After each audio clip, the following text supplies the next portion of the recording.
नमस्कार दोस्तों, राजश्री एजुकेशन में आपका स्वागत है। दोस्तों, आज हम बात कर रहे हैं कि अरस्तु के राज्यों की विशेषताएं चल रही है। राज्य की अरस्तु के अकॉर्डिंग राज्य की उत्पत्ति कैसे हुई थी वो मैंने आपको बता दी थी। दोस्तों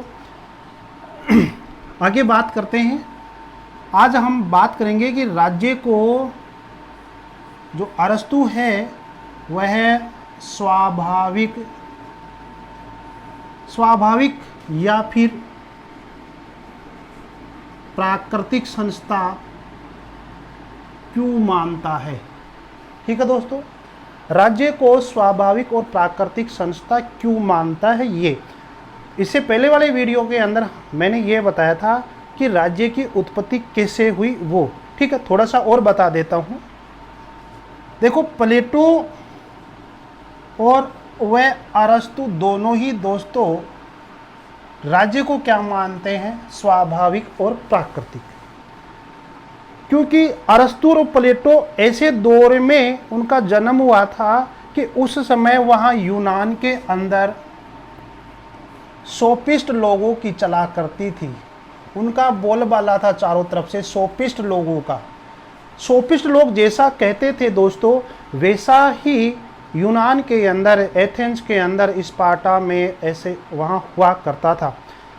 एथेंस लोगों का मानना था, यानी कि इनका सोफिस्ट लोगों का मानना था कि राज्य का जन्म हुआ है वो कैसे हुआ है, कृत्रिम, यानी कि बनाया गया है। क्या है, कृत्रिम बनाया गया है। ठीक है, अब कुछ और भी धारणाएं थी कि राज्य का जन्म क्या हुआ है, समझौता से, लोगों ने बनाया समझौता से। कुछ लोग मान रहे थे कि राज्य का जन्म क्या हुआ है, देवीय शक्ति से। क्या हुआ है, देवीय शक्ति से। तो अरस्तु और प्लेटो दोनों ने ही राज्य की उत्पत्ति देवीय शक्ति से या कृत्रिम हुई है या समझौता से हुई है, इस प्रकार की धारणाओं को प्लेटो ने भी खत्म कर दिया था अपने विचारों से। अपने आदर्श राज्य में जो विचार दिया तब, और उप आदर्श राज्य में भी उसने ऐसी धारणाओं को खत्म कर दिया था। जब अरस्तु उसके शिष्य था, अरस्तु प्लेटो का, तब उसने भी अपने विचारों में इस प्रकार से जो राज्य की उत्पत्ति हुई है, कृत्रिम से, देवीय शक्ति से, समझौता से, इस बात को क्या कर दिया, खंडन कर दिया। इसका मतलब ये हुआ कि अरस्तु प्लेटो की तरह ही राज्य की उत्पत्ति मानता है कि राज्य क्या है, कि स्वाभाविक और प्राकृतिक संस्था है। ठीक है, अब अरस्तु कहता है कि जो राज्य है वह स्वाभाविक है, प्राकृतिक है, लेकिन यह इतिहास का ऐतिहासिक परिणाम है। क्या है, ऐतिहासिक परिणाम है, इतिहास का परिणाम है, ऐतिहासिक परिणाम है। वो कहता है कि सबसे पहले स्वाभाविक रूप से एक परिवार बना था। क्या बना था दोस्तों, परिवार बना था। ठीक है, और परिवार कैसे बना वो मैंने बता दिया कि दोस्तों मानव की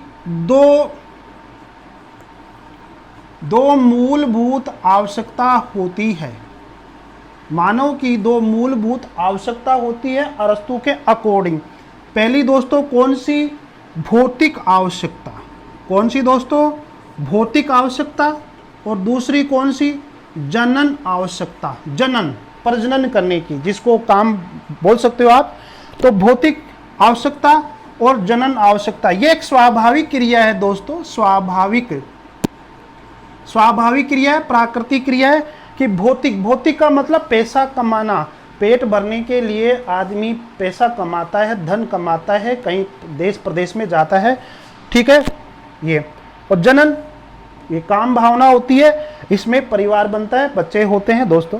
तो ये कहते हैं कि इन दोनों भौतिक, ये एक स्वाभाविक ये भौतिक चीजें हैं। ये दो मूलभूत आवश्यकता होती है जो कि जिनको स्वाभाविक माना है अरस्तु ने। भौतिक आवश्यकता के कारण तो क्या हुआ, समाज के अंदर स्वामी बन गए और दास बन गए। ठीक है, प्राचीन समय में लोग जो काम करते थे उनको स्वामी और दास कहते थे। तो यहाँ पर स्वामी और दास बन गए थे दोस्तों। और जनन शक्ति से स्त्री और पुरुष पास में आए। ठीक है, तो यहाँ पर स्त्रियाँ मतलब पुरुषों के पास आ गई। तो तो सबसे पहले जिस कुटुंब की बात करता है वो परिवार की बात करता है, तो उसमें 3 चीज शामिल करता है दोस्तों। पूछा जाए कि अरस्तु के अकॉर्डिंग प्रारंभ के अंदर जिस कुटुंब की, जिस परिवार की बात करता है, जहां से राज्य की उत्पत्ति स्वाभाविक मानता है, प्राकृतिक मानता है, वो चीज क्या है, तो वह परिवार को सबसे पहले, कुटुंब को स्वाभाविक मानता है, क्योंकि भौतिक आवश्यकता स्वाभाविक है और जनन शक्ति भी क्या है, स्वाभाविक है, और इस स्वाभाविक से ही राज्य का निर्माण मानता है। तो सबसे पहले जिस वह कुटुंब की बात करता है, जिस परिवार की बात करता है, उसमें 3 चीज रहती है दोस्तों, स्वामी, दास और स्त्री। इसको वह एक परिवार मानता है, कुटुंब मानता है दोस्तों। ठीक है, यहाँ पर स्त्रियां हो गई, तो स्त्रियों का संबंध स्वामी से हुआ, दासों से हुआ, तो दोस्तों क्या हो गया, फिर बच्चे हो गए, और बच्चों से क्या बन गया, परिवार बन गया। तो इस स्वाभाविक अवस्था से क्या है, परिवारों का निर्माण हुआ, कुटुंबों का निर्माण हुआ। तो जिस परिवार की, जिस कुटुंब की वो पहली बार कल्पना करता है, वो 3 चीजें इसमें शामिल है। तो ये एक परिवार मानता, इस परिवार से आगे परिवार बनते गए। तो दोस्तों ये एक स्वाभाविक है। तब अरस्तु ये कहता है दोस्तों कि मनुष्य अपने परिवार में रहकर सभी प्रकार की आवश्यकता पूर्ति नहीं कर सकता, जैसे स्वास्थ्य हो गया, ठीक है, चिकित्सा हो गया, न्याय हो गया, आदि व्यवस्था, पर्सनैलिटी हो गया आदि। तो वो कहता है कि परिवार एक स्वाभाविक क्रिया है। आपने देखा, परिवार में मनुष्य अपनी मूलभूत आवश्यकताओं को पूर्ति नहीं कर सकता दोस्तों। तो लोगों ने ग्राम बनाना शुरू कर दिया था, परिवार का विस्तृत रूप गांव बन गया। तो यहाँ पर लोगों की आवश्यकता पूर्ति होने लग गई। फिर देखा गया कि 100, 50, 200 साल बाद में देखा गया कि गांवों के अंदर भी ग्राम के लोग जब आवश्यकता अपनी पूरी नहीं कर सके, तो एक बड़ा समाज का निर्माण किया, जिसे वह राज्य का नाम दिया। क्या नाम दिया दोस्तों? राज्य का नाम दिया। और ध्यान दो, इस राज्य को अरस्तु क्या कहता है, ये बहुत इंपॉर्टेंट क्वेश्चन है। इसका नाम है काइनोनिया। राज्य का नाम है काइनोनिया। काइनोनिया, जो मैंने आपको कल के वीडियो में नहीं बताया होगा शायद। काइनोनिया, ये याद रखना, काइनोनिया। इसको अंग्रेजी में मैं लिख देता हूं, NONIA, काइनोनिया।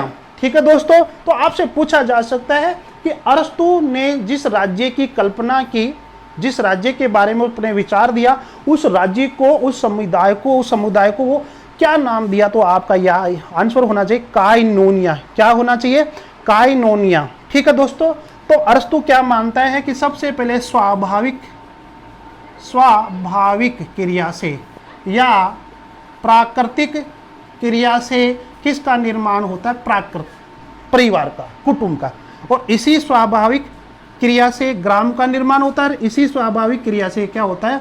राज्य का निर्माण होता है, जिसको वह काइनोनिया नाम देता है। तो ये तो हो गई स्वाभाविक और प्राकृतिक संस्था अरस्तु के अकॉर्डिंग। तो दोस्तों थोड़ी सी प्लेटो की बात कर लेते हैं, क्योंकि प्लेटो भी तो स्वाभाविक तो मानता है दोस्तों। प्लेटो क्या मान रहा था? प्लेटो मान रहा था कि दोस्तों, प्लेटो राज्य व व्यक्ति के अंदर संबंध मान रहा था कि जीव व जीवाणु का, जीव और जीवाणु का वो संबंध मानता था। ठीक है, राज्य। तो जीव और जीवाणु क्या होती है? प्लेटो के अकॉर्डिंग इसको वह आत्मा का नाम दे दिया। और आत्मा क्या होती है दोस्तों? स्वाभाविक है, स्वाभाविक है, प्राकृतिक है। ठीक है, स्वाभाविक है, प्राकृतिक है, जीव का निर्माण होता है, वह स्वाभाविक है, नेचुरल है दोस्तों। तो वह आत्मा को यहाँ पर स्वाभाविक माना, प्राकृतिक माना। तो कहता है कि हर मनुष्य के अंदर जीव होता है, जीवाणु होता है। तो वह मतलब एक तरह से राज्य और व्यक्ति के बीच में, राज्य और व्यक्ति के बीच में जीव और जीवाणु का संबंध माना है। ठीक है, जैसे जीव हो गया व्यक्ति और जीवाणु हो गया राज्य, इस तरह का। तो जीव और जीवाणु का संबंध माना है।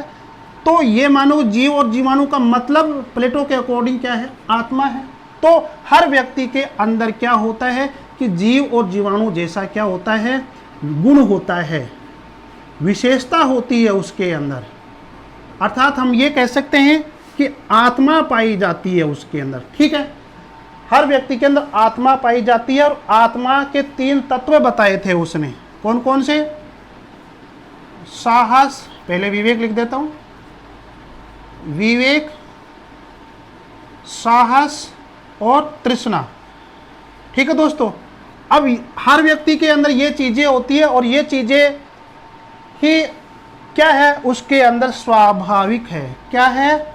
स्वाभाविक है। ठीक है, जब ये छोटी से गुण, ये छोटी सी विशेषताएं व्यक्ति के अंदर होती है, जब ये बाहर आती है, जब वह बाहर आती है तो वह राज्य बन जाता है। और बाहर कैसे आती है? इसी गुण के आधार पर प्लेटो अपने जब राज्य संबंधी विचार दिया था, आदर्श राज्य का, तब ये कहा था कि हर मनुष्य में ये गुण पाया जाता है और इसी गुणों के आधार पर बड़ा समाज बनाया जाएगा। और बड़ा समाज के अंदर जो विवेक होगा, जिन व्यक्तियों के अंदर सबसे ज़्यादा विवेक हो जाएगा, उनकी एक कैटेगरी बना दी जाएगी, जिनको क्या कहेंगे? दार्शनिक वर्ग। और जिसमें साहस होगा, उनकी कैटेगरी बना दी जाएगी सैनिक वर्ग।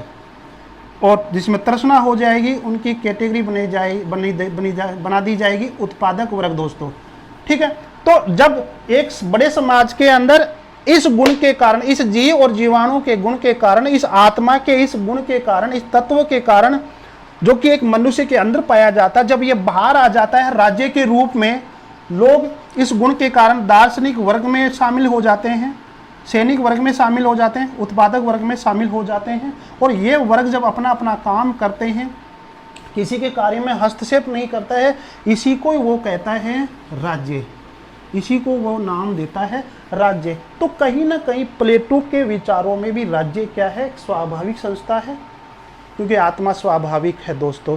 तो स्वाभाविक संस्था है, प्राकृतिक संस्था है। और वही बात अरस्तु कहता है कि स्वाभाविक संस्था है, प्राकृतिक संस्था है। लेकिन दोनों के जो विचार है राज्य की उत्पत्ति से संबंधित, वो भिन्न है।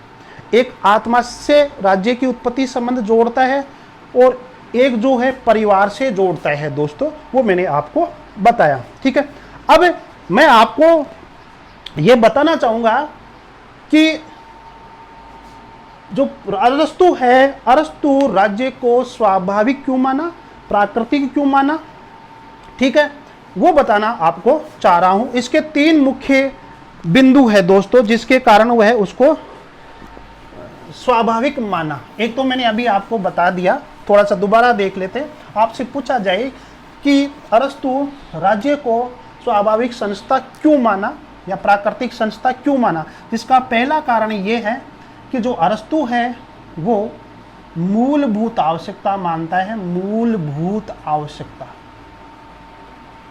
मूलभूत आवश्यकता मानी कितनी मेरे दोस्तों? 2। कितनी मानी? 2। तो 2 कौन कौन सी है? पहली है भौतिक आवश्यकता, भौतिक आवश्यकता, ठीक है दोस्तों। दूसरी है जनन आवश्यकता, जनन शक्ति, जिसको काम शक्ति बोल सकते हैं। ये एक स्वाभाविक क्रिया है, इसी को वह क्या बोलता है? स्वाभाविक क्रिया या प्राकृतिक क्रिया। ठीक है, प्राकृतिक क्रिया, इसको वह स्वाभाविक मानता है कि मनुष्य के अंदर मूलभूत 2 स्वाभाविक आवश्यकताएं होती है और इनको पूरा करने के लिए वो आगे प्रोसेस करता है। भौतिक आवश्यकता पूरा करने के लिए लोग विभक्त हो गए, किस में? स्वामी व दास में, क्योंकि दास बनकर ही उस जमाने के अंदर पैसा कमाया जाता था। ठीक है मेरे दोस्तों, तो स्वामी और दास बन गए। जनन शक्ति के लिए यहाँ पर स्त्रियां होती है और स्त्रियां लोग कहाँ जाती थी? दास के पास और स्वामी के पास, यानी कि उनका संबंध किससे रहता था? स्वामी और दास से। ठीक है दोस्तों, तो ये एक स्वाभाविक क्रिया है और इससे क्या बन गया? एक परिवार बन गया दोस्तों, एक परिवार बन गया और परिवार एक कुटुंब बन गया, जिसको प्रारंभ में अरस्तु क्या नाम दिया? अभी मैंने बताया था मेरे दोस्तों, स्वामी, दास और स्त्री। ठीक है, दास तो आएगा इधर, तो स्वामी, दास और स्त्री, इन 3 चीज़ों को जो सम्मिलित करके प्रारंभ में वो परिवार नाम देता है, कुटुंब नाम देता है, और इनसे जो बच्चे बने, परिवार बने, वो आगे से आगे परिवार बनता गया दोस्तों। ठीक है, सबसे पहले स्वाभाविक रूप से परिवार का निर्माण हुआ, और परिवार में 3 चीज़ें शामिल होती है। पहले अरस्तु के अकॉर्डिंग शुरू में प्रारंभ में जिस परिवार की वो बात करता है, जिस कुटुंब की बात करता है, तो यहाँ से ये चीज़ें जब स्वाभाविक रूप से बनी, प्राकृतिक रूप से बनी, तो यहाँ परिवार के अंदर सभी व्यक्तियों की आवश्यकता पूर्ति नहीं होती है दोस्तों, क्या बन जाता है? ग्राम। क्या बन जाता है? ग्राम। और ग्राम के अंदर भी आवश्यकताएं पूरी नहीं होती तो क्या बन जाता है? राज्य बनता है। क्या बनता है? राज्य, जिसको वह काइनोनिया नाम देता है। तो ये एक पहला कारण है। दूसरा कारण, स्क्रीनशॉट ले लीजिए, दूसरा कारण बताता हूं दोस्तों। पहला कारण हमने देखा कि अरस्तु के अकॉर्डिंग राज्य स्वाभाविक क्यों है, प्राकृतिक क्यों है, पहला हमने कारण देखा। दूसरा कारण आपसे पूछा जाए तो अरस्तु राज्य का प्राकृतिक स्वाभाविक होने का दूसरा कारण क्या बताता है कि जो परिवार में जो लोग रहते हैं, परिवार में 4 आदमी रहते हैं, 5 आदमी रहते हैं, कितने भी रहो दोस्तों, तो जो हर व्यक्ति होता है, जो प्रत्येक व्यक्ति होता है, व्यक्तिगत रूप से जो व्यक्ति होता है, तो वह क्या होता है कि अपने अंतिम अवस्था में बदलना चाहता है, अंतिम अवस्था में अपने आप को बदलना चाहता है, अपना रूप बदलना चाहता है, अपना ज्ञान बदलना चाहता है, अपनी पर्सनैलिटी बदलना चाहता है अंतिम रूप से, कि मैं जितना ज़्यादा हो सकूं उतना मैं अच्छा रहूं। अपने आप को वह निरंतर रूप से बदलने की कोशिश करता है। ठीक है, इसका मतलब यह हुआ कि अरस्तु ये कहना चाहता है कि जो एक व्यक्ति है अंतिम अवस्था तक अपने आप को बदलने की कोशिश करता है, जब तक कि वह राज्य में सम्मिलित न हो जाए, राज्य में सम्मिलित न हो जाए। अर्थात अरस्तु का यह कहना है कि जो एक व्यक्ति होता है वह राज्य में रहकर ही अपनी आवश्यकताओं को पूर्ति करता है। उसका मतलब ये है कि व्यक्ति अपने आप को परिवर्तन करता है। ठीक है, जब तक परिवर्तन करता है जब तक कि वह राज्य में सम्मिलित नहीं हो जाए, अर्थात राज्य के द्वारा उसकी आवश्यकताएं पूर्ति न हो जाए, तब तक वो बदलता रहता है, अपने आप को बदलता रहता है। और जब अपने आप को बदलता रहेगा तभी वह राज्य में सम्मिलित होगा, अर्थात वह राज्य का एक अभिन्न अंग बन जाएगा, जिसे वह राज्य से पृथक नहीं किया जा सकता है। ठीक है दोस्तों, तो उसका मतलब ये है। तो ये भी एक क्या है? स्वाभाविक चीज है। ये भी क्या है? प्राकृतिक चीज है दोस्तों। ठीक है, तो जब एक व्यक्ति राज्य के अंदर सम्मिलित हो जाएगा, ये राज्य का एक पार्ट हो गया, राज्य का एक अभिन्न अंग हो जाएगा। ठीक है मेरे दोस्तों, तो वह अरस्तु उसको क्या कहता है? एक राजनीतिक प्राणी, विवेकशील प्राणी मानता है। यानी कि जब अपने आप को सम्मिलित कर देता है तभी अरस्तु ये कहता है कि जो व्यक्ति होता है मेरे दोस्तों सॉरी कि वह एक राजनीतिक प्राणी है, और इसी राजनीतिक प्राणी के कारण ही, यानी कि अपनी आवश्यकताओं को पूर्ति करता है। किसके कारण? अपने विवेक से, अपनी बुद्धि से, अपनी व्यक्तित्व के कारण अपनी आवश्यकताओं को पूर्ति करता है, और अन्य जो प्राणी होते हैं, जो पशु होते हैं, उनसे वो अलग करता है, अपने आप को अलग करता है। तो अरस्तु का मानना है कि मनुष्य अपनी एक अन्य प्राणियों से यदि वह पहचान बनाता है तो राज्य के अंदर ही रहकर ही बनाता है, राज्य ही उसको पशु बनाता है, राज्य ही उसको क्या है? एक तरह से मनुष्य बनाता है। जो राज्य में नहीं रहता है वो क्या है? देवता है या फिर मनुष्य, पशु है दोस्तों। तो राज्य एक ऐसी चीज है जो उसकी आवश्यकताओं को पूर्ति करता है, उसको मनुष्य बनाती है दोस्तों। देखो अलग अलग विद्वान क्या कहते हैं दोस्तों। फोस्टर क्या कहता है? एक दूसरा पॉइंट मैं लिख देता हूं कि अंतिम अवस्था में परिवर्तन, अर्थात व्यक्ति अपने आप को अंतिम अवस्था में परिवर्तन करता है, अर्थात राज्य का अभिन्न अंग बना लेता है अपने आप को। ये दूसरा कारण है। फोस्टर क्या कहता है कि राज्य इस रूप में स्वाभाविक है, राज्य इस रूप में स्वाभाविक है कि व्यक्ति के उच्चतर स्वभाव के विकास के लिए आवश्यक प्रकृति तथा वातावरण प्रदान करता है। यानी कि राज्य इस रूप में स्वाभाविक है कि राज्य स्वाभाविक क्यों है, क्योंकि व्यक्ति के उच्चतर स्वभाव के विकास के लिए आवश्यक प्रकृति और वातावरण प्रदान करता है।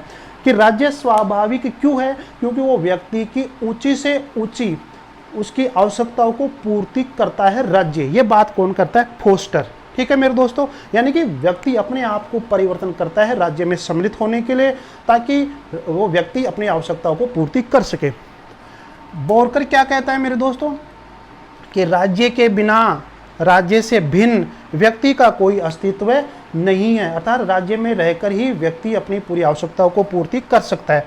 अरस्तु स्वयं क्या कहता है कि मनुष्य प्रकृति से राजनीतिक प्राणी है, उसमें सोचने समझने की बुद्धि दी है, इसलिए वह समाज में रहता है, इसलिए वह राज्य में रहता है। दोस्तों अरस्तु का अगली पंक्ति है, जो व्यक्ति राज्य के बाहर रहता है वह या तो पशु है या देवता। दोस्तों स्क्रीनशॉट ले लीजिए दोस्तों।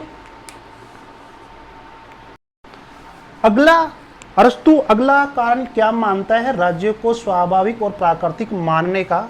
कि तीसरा कारण है आंगिक और स्वाभाविक संस्था। वह राज्य को प्राकृतिक मानता है, स्वाभाविक मानता है, साथ में राज्य को क्या मानता है? आंगिक और स्वाभाविक संस्था, ऑर्गेनिक संगठन, ऑर्गेनिक मानता है। दोस्तों वो कैसे? जैसे कि हम हमारे शरीर से अंगों को दूर नहीं कर सकते, ठीक है, तो उसी प्रकार से एक राज्य जो है, राज्य में से व्यक्ति जो है दूर नहीं हो सकता है, अर्थात राज्य में रहकर ही व्यक्ति अपनी तमाम प्रकार की आवश्यकताओं को पूर्ति करता है। दोस्तों ठीक है, तो यहाँ पर हम ये देखेंगे कि राज्य का संबंध शरीर व अंगों की तरह माना है। दोस्तों ठीक है, प्लेटो ने भी माना है और अरस्तु ने भी माना है कि राज्य के बीच में और लोगों के बीच में एक शरीर और अंगों जैसा संबंध होता है। बॉडी को वह राज्य मानता है और अंगों को वो व्यक्ति मानता है, क्योंकि राज्य में रहकर ही व्यक्ति अपना पूरी आवश्यकताओं को पूर्ति करता है। हमारी बॉडी है, हमारी बॉडी के लिए जो आवश्यकताएं हैं वो हमारे हाथों से, अंगों से ही पूर्ति होती है। हम खाना खाते हैं तो हमारे हाथ से खाते हैं, यानी हाथ नहीं होंगे तो खाना कैसे खाएंगे दोस्तों? तो राज्य नहीं होगा तो लोगों को भोजन कैसे मिलेगा, उनको आवश्यक, उनकी स्वास्थ्य कैसे मिलेगा, उनको शिक्षा कैसे मिलेगी? तो वो बात ये कहना चाहता है कि आंगिक राज्य क्या है कि आंगिक है, स्वाभाविक संस्था है, एक शरीर और अंगों की तरह एक संबंध रहता है और इसी में रहकर ही व्यक्ति अपना संपूर्ण विकास करता है। ठीक है दोस्तों, आप समझ गए होंगे ये बात। और अरस्तु के एक दो कथन और देख लीजिए। राज्य का अस्तित्व केवल जीवन के लिए नहीं बल्कि उत्तम जीवन के लिए, उत्तम जीना, समझ में कि उत्तम जीना तो सभी लोग जीते हैं दोस्तों, लेकिन उत्तम जीना हमारे मौलिक अधिकारों के अंदर अनुच्छेद 21A है दोस्तों, जहां पर प्राण और दैहिक स्वतंत्रता दी गई है और जिसका मतलब क्या है? उत्तम जीवन जीना, गौरव के साथ जीवन जीना। अरे जीवन तो जिए लेकिन गौरव के साथ जिए दोस्तों, ठीक है, ये बात है। तो यहां पर भी अरस्तु भी वही बात करता है कि यार राज्य का अस्तित्व केवल जीवन के लिए नहीं है कि जीवन बचाए, जीवन करे, लेकिन नहीं, उत्तम जीवन के लिए बना है राज्य, अरस्तु कह रहा है ये। तो जब उत्तम जीवन दे रहा है राज्य, तो मेरे दोस्तों आंगिक या स्वाभाविक संस्था हुई कि नहीं हुई दोस्तों? अरस्तु मानवीय आवश्यकताओं पर आधारित मानव समुदाय को बढ़ते हुए घेरे की चरम परिणति राज्य है। मतलब मानवीय आवश्यकताओं पर आधारित मानव समुदाय के बढ़ते हुए घेरे की चरम परिणति राज्य है। अर्थात मानव की आवश्यकताएं जैसे जैसे पूरी होती है और जिस समुदाय से होती है उसको राज्य कहता है। आपको पता है कि वह पहले परिवार मानता है कि परिवार में आवश्यकता पूरी नहीं होती तो ग्राम बने, तो ग्रामों के अंदर आवश्यकताएं पूरी नहीं होती है व्यक्तियों की, तो क्या बना? बड़ा समाज बना। और जब बड़ा समाज के अंदर आवश्यकता पूरी नहीं होती है तो उसको वह राज्य का नाम देता है कि राज्य में परिणित हो जाता है, और जिसको वह क्या नाम देता है? काइनोनिया नाम देता है। तो वो वाली बात अरस्तु के अकॉर्डिंग ये है। तो दोस्तों कि अरस्तु के अकॉर्डिंग राज्य क्या है, ध्यान दो, अरस्तु के अकॉर्डिंग राज्य प्राकृतिक संस्था है, स्वाभाविक संस्था है, और अरस्तु के अकॉर्डिंग राज्य आंगिक संस्था है, जिसको सावयव संस्था भी कह सकते हैं, और इसमें रहने वाले जो लोग होते हैं वो राजनीतिक प्राणी होते हैं, राजनीतिक प्राणी होते हैं, ठीक है, और राजनीतिक प्राणी होते हैं, ठीक है। और राजनीतिक प्राणी क्यों है? क्योंकि उनके अंदर विवेक होता है, उनके अंदर नैतिकता होती है, सोचने समझने की चीज होती है, विवेक और नैतिकता। और ये विवेक और नैतिकता ही मनुष्य को अन्य प्राणियों से समाज में अलग करते हैं। समझ में आ गया दोस्तों? यानी कि अपने आप को मनुष्य बनाने का काम राज्य करता है दोस्तों, ठीक है। इसीलिए तो कहता है कि जो समाज में रहता है वह क्या है? मनुष्य है। जो समाज में नहीं रहता है वह या तो देवता है या फिर मनुष्य है, या फिर देवता है या फिर पशु है दोस्तों। तो ये बात ये अपने राज्य के अंदर कहता है। तो आप समझ गए होंगे दोस्तों। वीडियो को लाइक शेयर सब्सक्राइब जरूर करते रहे दोस्तों। धन्यवाद।